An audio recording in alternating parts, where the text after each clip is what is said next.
वो अब नाक भी रगड़ ले तो भी बीजेपी का दरवाजा उनके लिए बंद हो चुका है। हम क्यों उनका साथ है? उनमें बचा क्या है? उनमें ताकत क्या बची है? 2 वोट तो ट्रांसफर करने की क्षमता नहीं है।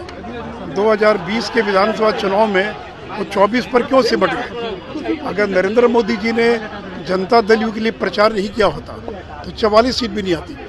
तो अब तो वो एक राजनीतिक बोझ हो चुके हैं, चाहे वो राष्ट्रीय जनता दल हो, कांग्रेस हो। तो इसलिए बीजेपी जो एक बोझ बन चुका है उसको क्यों अपने स्तर पर ढोने का काम करेगी? हमको उनकी आवश्यकता क्या है? हम अपने बल बूते, अपने सहयोगियों के बल बूते 24 जीतेंगे और 25 भी जीतने का काम करेंगे। न कोई निमंत्रण था, नहीं तो जरूर आते।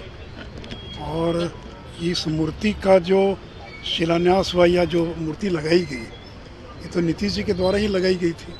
जब हम लोग सरकार में थे तो हम लोग को सूचना नहीं थी कि 10:30 बजे कार्यक्रम है। तो हम लोगों ने अपने कार्यालय में जो मूर्ति लगी है उस पर माल्यार्पण करने के बाद हम लोग यहाँ पर आए और हम लोग माल्यार्पण कर रहे हैं। और देखिए, ये एक औपचारिकता है। अलग अलग दलों के नेता, महापुरुष, उनकी मूर्तियाँ सरकार लगाती है।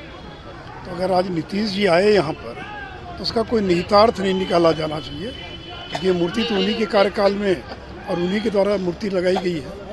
तो इसलिए ये जो मीडिया में तरह तरह का कयास लगाया जाता है कि आज क्यों आए, कैसे आए, तो इसलिए इसका कोई राजनीतिक निहितार्थ नहीं निकाला जाना चाहिए। 17 सालों के अंतराल में देखेंगे सर तो 2-3 बार ही पहुंचे हैं, तो इस चलते इसलिए जब उनको सुविधा थी आए वो, तो जब मैंने कहा कि इसका कोई निहितार्थ नहीं निकाला जाना चाहिए।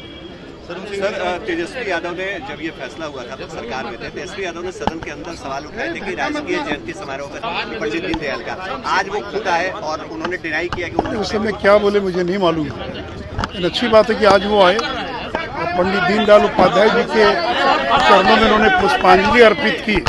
ये अच्छी बात है। उसमें देखिए, कोई राजनीतिक छुआछूत नहीं होनी चाहिए, चाहे वो डॉक्टर लोहिया हो या अटल जी हो या दीनदयाल उपाध्याय हो या डॉक्टर मनमोहन सिंह हो, इंदिरा गांधी हो।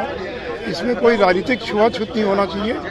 जिन्होंने देश के लिए अपने प्राणों का बलिदान किया, त्याग किया, जिन्होंने देश के लिए काम किया, उनकी मूर्ति अगर लगी है तो उस पर लोगों को जाना चाहिए। इसमें पॉलिटिकल आधार पर किसी प्रकार का भेदभाव नहीं होना चाहिए। सर, नीतीश जी को लेकर जो लगातार चर्चा का बाजार घर में, इस चर्चा में कुछ दम है सर? मैंने देखिए, अमित शाह जी ने एक बार नहीं 2 बार स्पष्ट किया है, सम्राट चौधरी जी ने स्पष्ट किया है। वो अब नाक भी रगड़ ले तो भी बीजेपी का दरवाजा उनके लिए बंद हो चुका है। हम क्यों उनका साथ है? उनमें बचा क्या है? उनमें ताकत क्या बची है? 2 वोट तो ट्रांसफर करने की क्षमता नहीं है। 2020 के विधानसभा चुनाव में वो 24 पर क्यों सिमट गए? अगर नरेंद्र मोदी जी ने जनता दल यू के लिए प्रचार नहीं किया होता तो 44 सीट भी नहीं आती। तो अब तो वो एक राजनीतिक बोझ हो चुके हैं, चाहे वो राष्ट्रीय जनता दल हो, कांग्रेस हो। तो इसलिए बीजेपी जो एक बोझ बन चुका है उसको क्यों अपने स्तर पर ढोने का काम करेगी? हमको उनकी आवश्यकता क्या है? हम अपने बल बूते, अपने सहयोगियों के बल बूते 24 जीतेंगे और 25 भी जीतने का काम करेंगे। कैथल में आज एक बड़ा मंत्री को जाना था लेकिन नहीं गए, इसको भी कई तरह देखिए, मैंने स्पष्ट कर दिया कि बीजेपी की ओर से रास्ता बंद है, इसलिए वो कुछ भी कर लें, बीजेपी में उनका प्रवेश नहीं हो सकता। सर, वो बोलते हैं कि हमको प्रधानमंत्री नहीं बनना है, लेकिन चलो हो गया।